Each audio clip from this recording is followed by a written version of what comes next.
Donc, ça me fait plaisir de vous parler du futur du nouveau guide alimentaire.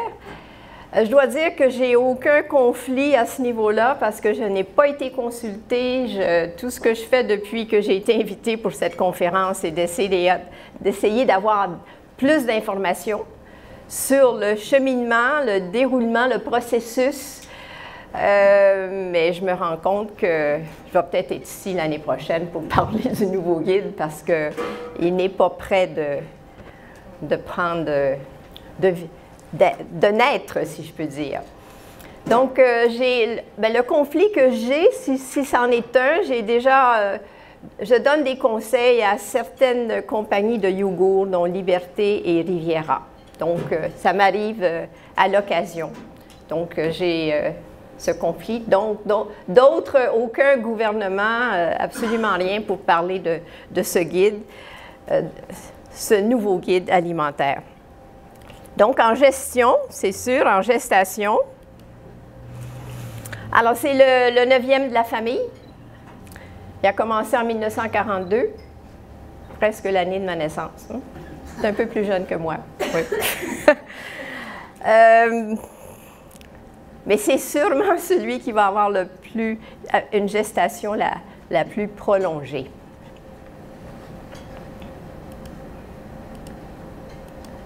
Oui, si ça peut aller, oui. Alors, Santé Canada, dans ses souhaits, voulait avoir ce que j'appelle un guide PPP. Donc, parfait sur le plan scientifique, pratique et bien compris de tous les Canadiens, et pur à l'abri de toute ingérence. Ça, c'était leur souhait. Mais la situation actuelle, c'est un guide qui est mal perçu malgré une image de marque qui est très forte. Et ça a été suite à une enquête pan-canadienne en 2012 où là, on a demandé aux Canadiens où est-ce que vous trouvez votre information en nutrition. Et le guide alimentaire se retrouve en 4e position après l'Internet, après la famille et les amis, après les émissions de télé sur l'alimentation. Et puis, les médecins puis les diététistes, on arrive en 5e. Donc, bon, le guide arrive en 4e. Et il n'est pas suivi. Il n'est pas suivi par la majorité des Canadiens. Moi, je dis toujours que le guide de 2007, si tout le monde avait suivi ce guide, il n'y aurait pas de problème d'obésité ni de diabète, ou il y en aurait beaucoup moins au Canada. Parce que si on regarde le guide tel qu'il était conçu, la dernière mouture de 2007, ça aurait été facile de bien et mieux manger avec ce guide. Mais on ne suit pas. Alors, c'est peut-être consolant aussi pour vous. Alors, quel a été le processus de révision? Alors, c'est long, vous allez voir. Depuis en 2013 à 2015, on a regardé ce qu'on appelle les données probantes. Donc, l'état de santé des Canadiens, les habitudes alimentaires, plus ou moins élaborées à ce niveau-là, mais quand même, on a regardé. Les tendances sur la recherche scientifique, les liens avec l'alimentation et les maladies. Donc, pendant 2 ans, on a établi ce document de données probantes.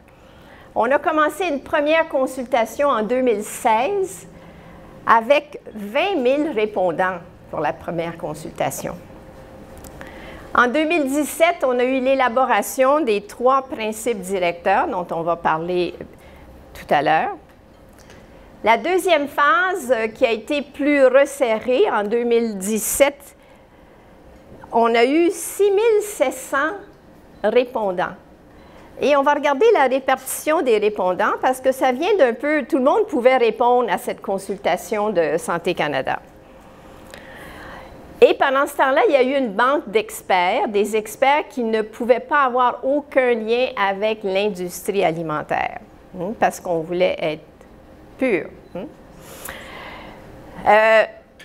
En 2018, il y a eu une consultation via des groupes de discussion. Donc, on a présenté à des groupes comme aujourd'hui les principes directeurs et on a eu des résultats. Mais entre-temps, En 2016, plus que 200 médecins, c'est rare qu'ils s'intéressent à la nutrition, mais là, ils ont écrit au ministre de la Santé en reliant le guide alimentaire aux problèmes d'obésité au Canada. Et le Sénat a produit un document sur l'obésité au Canada, une approche pansociétale pour un Canada en meilleure santé. Et juste pour vous donner un exemple de la lenteur des choses, dans le moment, si vous avez vu, il y a peut-être 3-4 jours dans les journaux, on parlait du projet de loi S-228 qui, dans le moment, reste au Sénat sans être adopté finalement, qui était le projet qui faisait suite à ce rapport de 2016 pour pour bannir la publicité de la malbouffe destinée aux enfants. Et ce n'est pas encore adopté. Et ça fait depuis 2016 que c'était écrit dans leur rapport que ça devait être une des mesures appliquées. Alors, on va regarder les principes directeurs. Peut-être que vous les connaissez par cœur, mais on va les regarder et on va regarder les réactions de ces principes directeurs. Donc, le premier, c'est de la vertu, là, quand on dit une variété d'aliments et de boissons nutritifs est le fondement d'une saine alimentation. Mais là, la vertu comment je pourrais dire, s'élabore avec une consommation régulière de légumes, de fruits et d'aliments riches en protéines, surtout en protéines d'origine végétale. Là, c'est déjà un accro, c'est-à-dire c'est là que ça accroche un peu beaucoup, mais c'est quand même l'élaboration en 2017 de cette recommandation. L'inclusion des aliments qui contiennent surtout des lipides ou des gras insaturés plutôt que des gras saturés. Là aussi, ça accroche un peu. Et une consommation régulière d'eau, bien ça, personne ne peut être contre ça.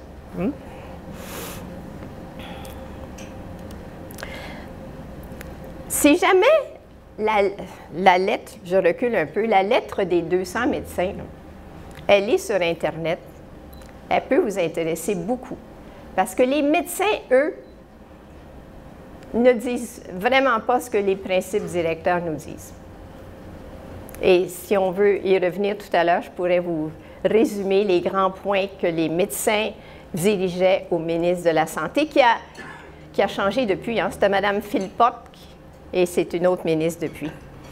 Le principe directeur numéro 2, donc des aliments et des boissons transformés ou préparés riches en sodium, sucre, lipides et saturés nuisent à une saine alimentation.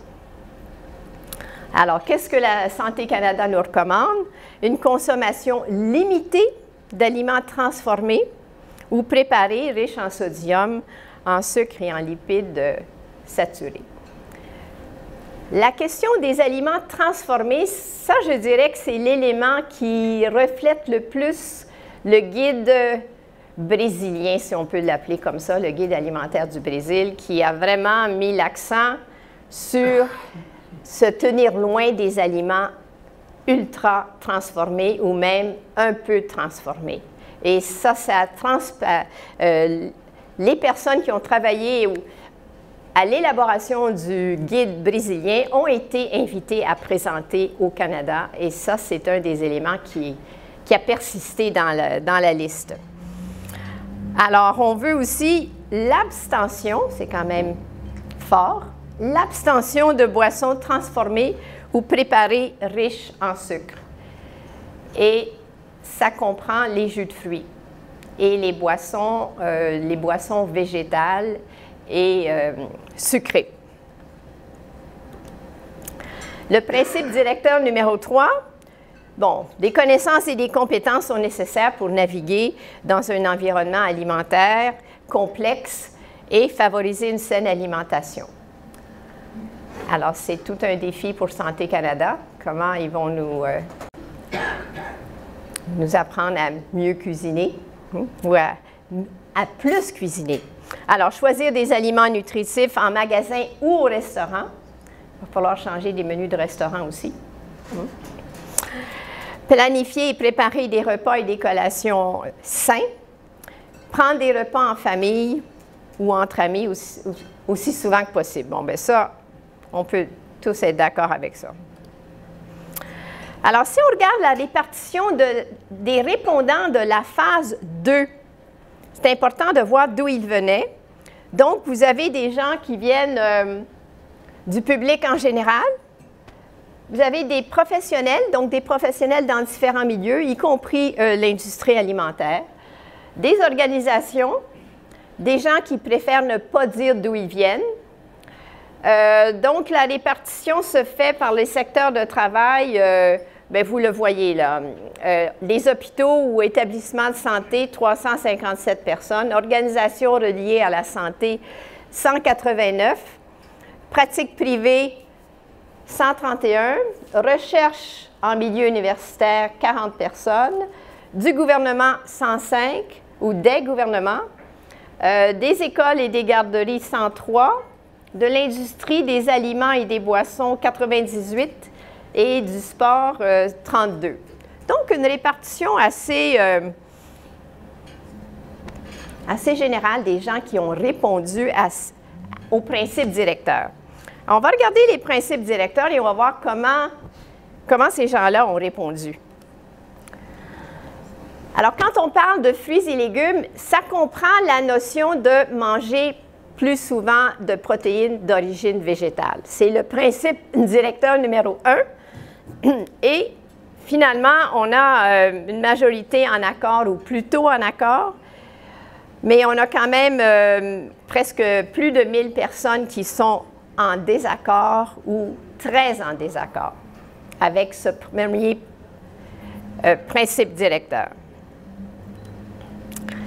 La question des gras insaturés et saturés, une majorité en accord et plutôt en accord. Un peu moins en désaccord, donc vous avez pas loin de 800 personnes qui sont en désaccord avec ce principe directeur. Consommation régulière d'eau, mais c'est difficile d'être en désaccord. Donc, vous avez très peu de personnes qui sont en désaccord. Je me demande qui peut être en désaccord. L'abstention des boissons sucrées. Donc, encore une grande majorité en accord et plutôt en accord. Plutôt en désaccord, peut-être 300 personnes, très en désaccord. Et dans ce cas ici, pas de réponse, il y avait pas mal de monde. Vous n'avez pas soif. Oui? Est-ce qu'on peut poser des questions? Je voulais savoir, tout à l'heure, vous avez dit qu'au niveau des boissons sucrées, vous incluiez les jus de fruits. Est-ce que c'était clair dans le sondage que les jus de fruits étaient inclus dans les boissons sucrées? Oui. Oui. C'était dans les paragraphes qui suivaient les principes directeurs, décrivaient ce qu'on entendait par. Oui. Est-ce que vous incluez le lait de soya ou le lait d'amande? Les boissons végétales sucrées. Sont sucrées. Bien, il y a du lait de soya pas sucré, là. OK. Alors, lui, il n'aurait pas été inclus. Mais les laits d'amande sucrés, le lait de riz, ou en fait, on les appelle des laits, mais c'est des boissons, ils étaient inclus dans ça. Alors, les aliments nutritifs au restaurant, alors, très en accord, alors là, quasiment pas de désaccord. Planifier et cuisiner des aliments sains, tout le monde est d'accord. Manger en famille ou entre amis, tout le monde est... Bien, il y a quand même 45 personnes en désaccord, puis plutôt en désaccord. Peut-être. Des gens seuls ou des gens qui... oui.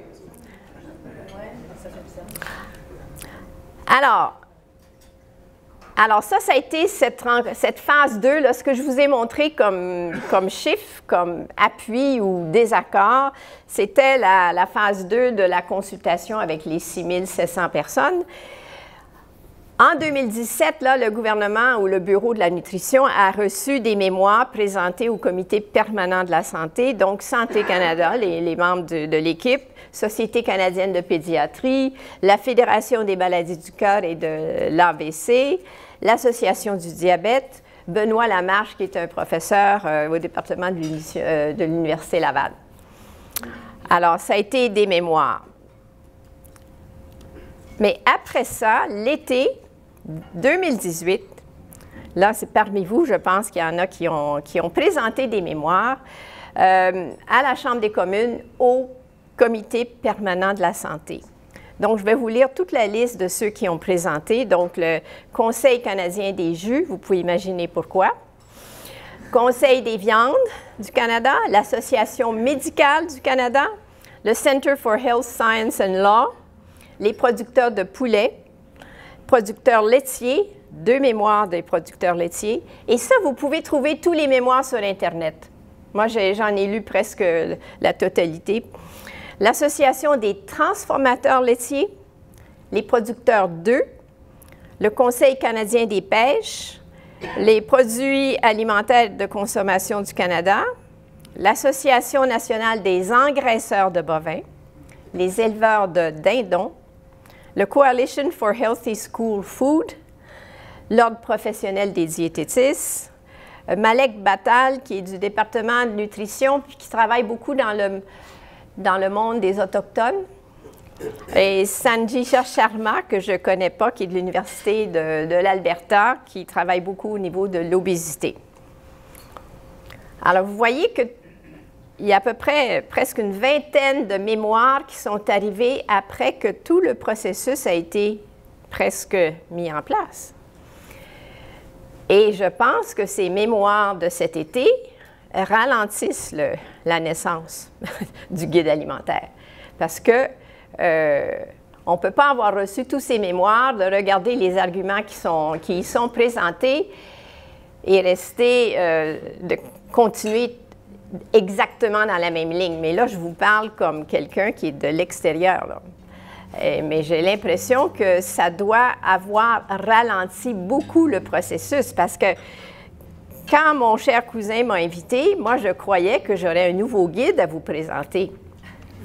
Mais de semaine en semaine, les nombres de téléphones à Santé Canada et toujours pas de guide.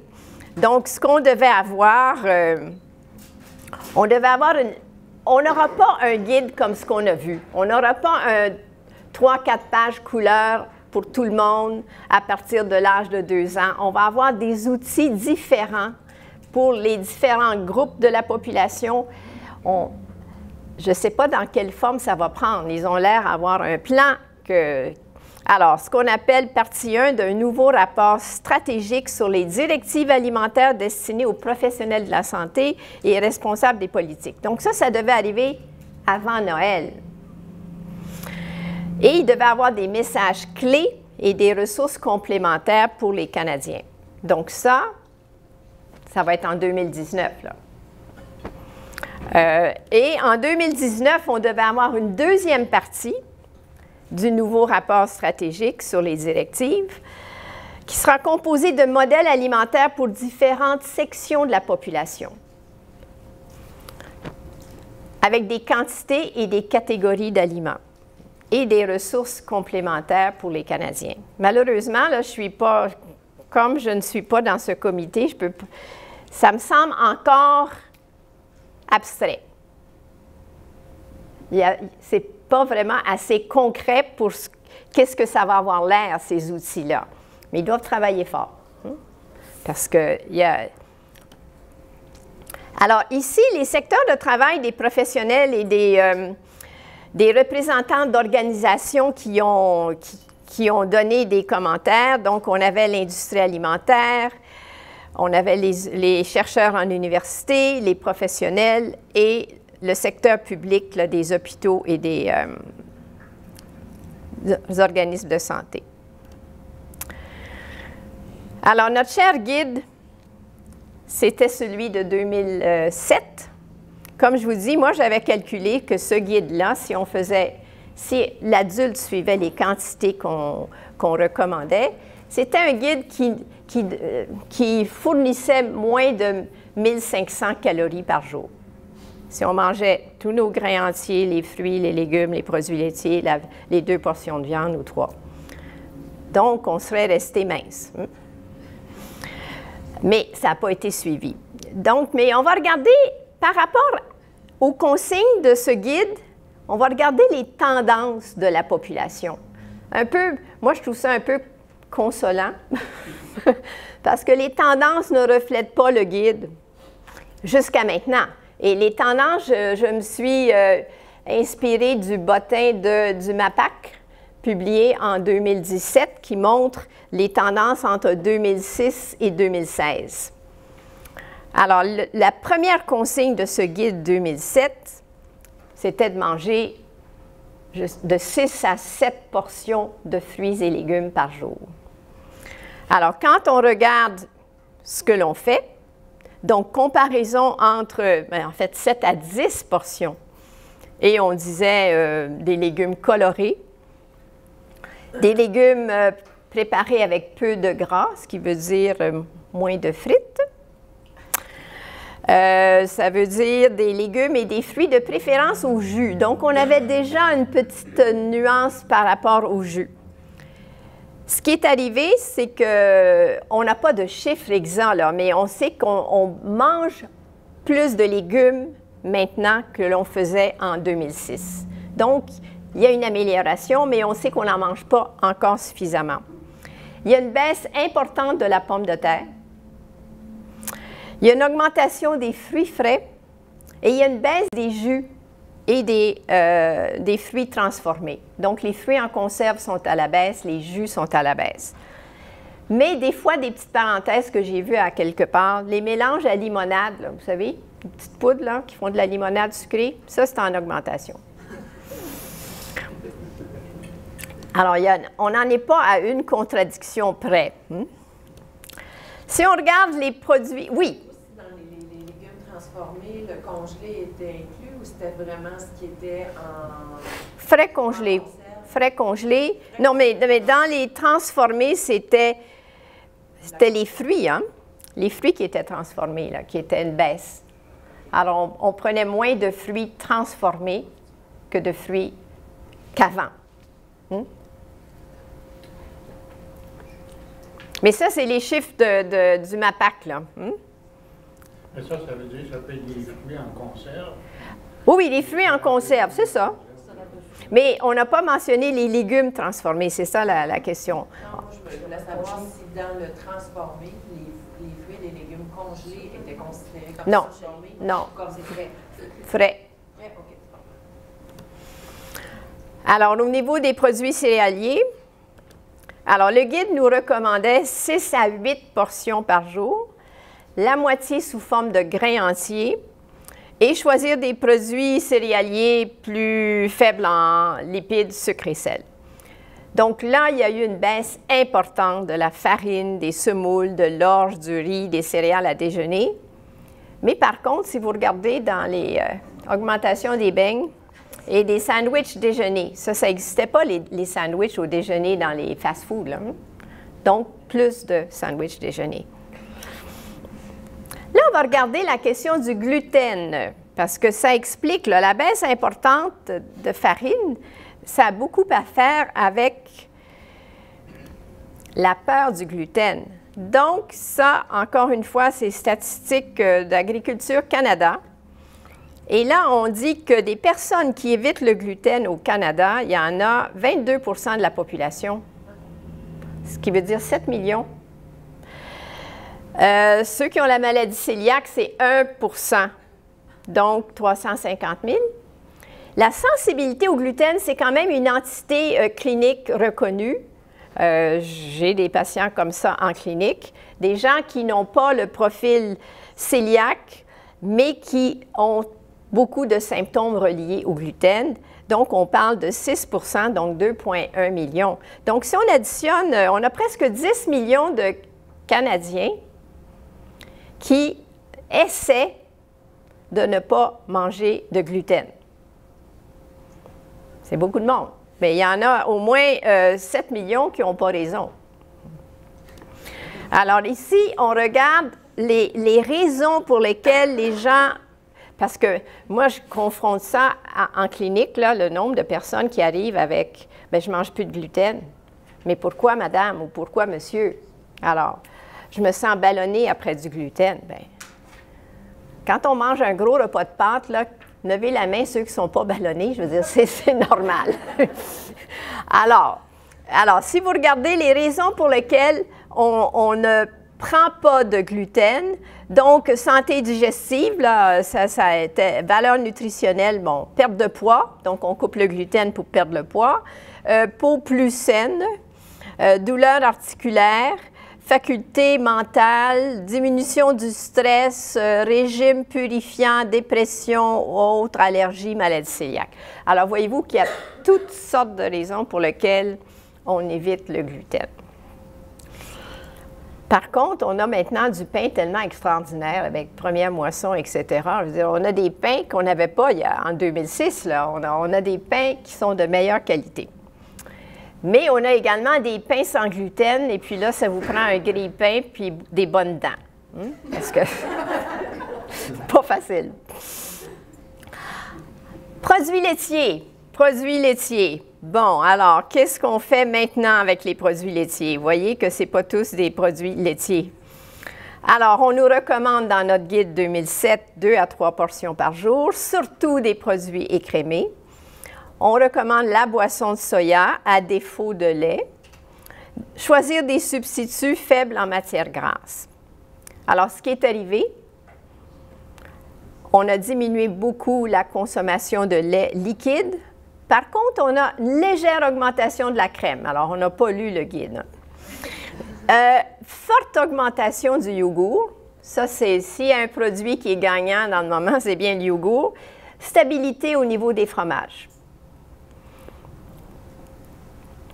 Alors ici, il y a des courbes là, qui nous montrent au niveau des ventes commerciales de lait au Canada. Et finalement, bon, bien, le lait, qui est la ligne rouge, a descendu, bien, je veux dire, on part de 1977. Là.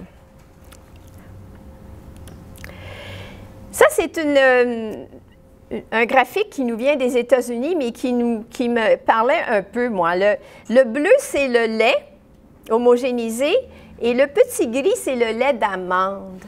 Vous savez, cette boisson qui est de l'eau, c'est de l'eau aromatisée enrichie de calcium et de vitamine D. Alors, il y en a beaucoup plus dans notre 2015, le lait d'amande, et moi, je constate à quel point le lait d'amande est populaire au Québec. Et quand on regarde la composition, bien, c'est de l'eau. Très, très peu d'amandes dans le lait d'amande. Alors, très peu de protéines, enrichissement de calcium et de vitamine D. Et quand on regardait la consigne du guide qui nous disait d'aller vers le lait de soya ou la boisson de soya, on n'est pas allé vers le boisson de soya, on est allé vers le lait d'amande.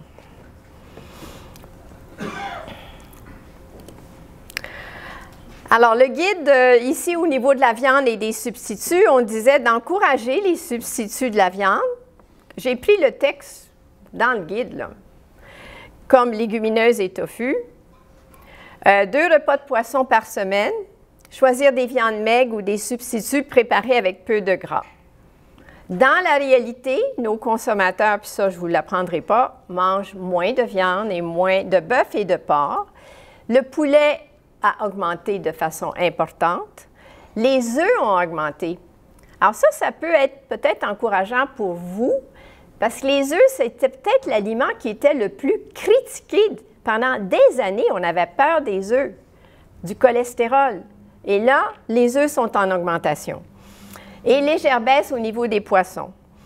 Donc, on ne parle pas de tofu et de légumineuses. Hein? Je ne suis pas sûre qu'on a augmenté tant que ça, mais probablement. Probablement. Alors, boire de l'eau, ça, c'était le conseil du guide. On a sûrement bu de l'eau, mais on a augmenté le café et le thé. On a diminué les boissons gazeuses de façon importante. Ça, c'est une bonne nouvelle. On a diminué la bière. C'est surprenant. puis on a augmenté le vin. Alors, c'est les tendances du Québec.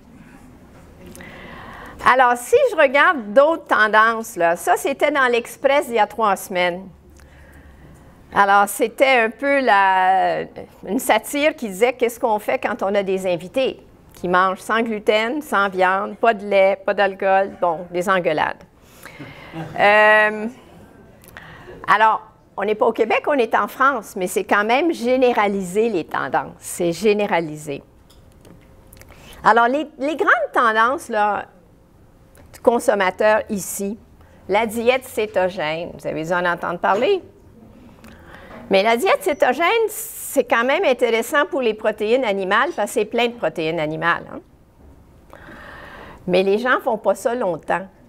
Alors, ça ne dure pas longtemps. Ou paléo, qui est un peu l'équivalent. Alors, beaucoup de viande, des légumes, pas de féculents, pas de produits laitiers.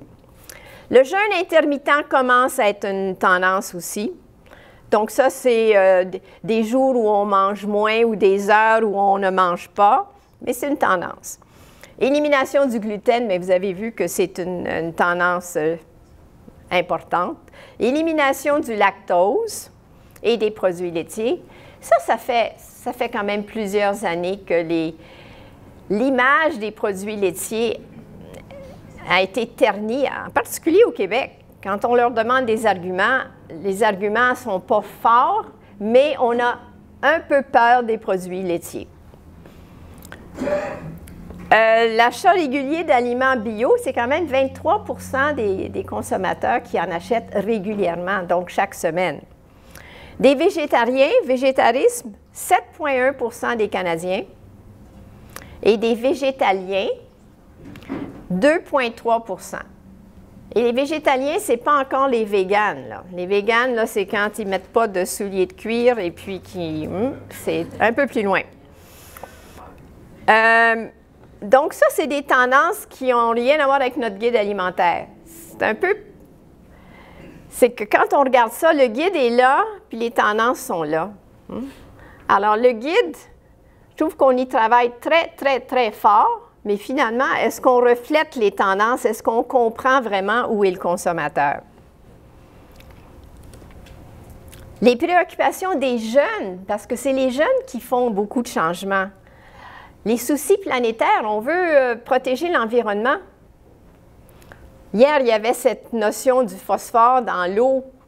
On est après perdre nos rivières à cause d'un surplus de phosphore. Mais d'où vient le phosphore? Le bien-être des animaux, c'est une tendance. Et la provenance, on veut acheter local. On veut quand c'est possible. Et quelles sont les préoccupations des consommateurs? Bien, le prix. Les résidus de pesticides et d'antibiotiques, ça inquiète. Les OGM. Et ça devrait, pour moi, les OGM, là, on devrait avoir la présence de l'information sur l'étiquette. On a le choix d'acheter ou pas acheter, mais au moins, on va savoir. Maintenant, tout le monde pense, oh, bien, les fraises, c'est OGM, les tomates, c'est OGM. On ne sait plus. On ne peut pas le savoir comme consommateur. Vous le savez peut-être, moi, non, c'est difficile de le savoir. 50 % sont inquiets de la présence d'allergènes, mais ça, l'étiquetage a fait du progrès à ce niveau-là. Alors, c'est des préoccupations qui vont peut-être faire partie de notre futur guide, peut-être pas. Alors, ça, c'est notre petit tableau qui nous montre qu'est-ce que va être la nouvelle version. Donc, ça veut dire c'est synthétisé et c'est encore un peu abstrait. Donc, une politique qui va, concernant les recommandations, il va y avoir des messages qui vont être simplifiés avec des images et des trucs. Il va y avoir des solutions intégrées et des applications mobiles. Donc, on va avoir le guide sur notre téléphone, peut-être. Est-ce que, comme je vous dis, ça demeure encore je ne dirais pas un mystère, là, mais ce n'est pas concret. Donc, et pour moi, quelle est la portée du guide? Bon, il y a une forte image quand vous parlez du guide alimentaire, tout le monde sait ce que ça pouvait être. C'est un outil qui est bien pensé. Là, on voit qu'il est plus que pensé.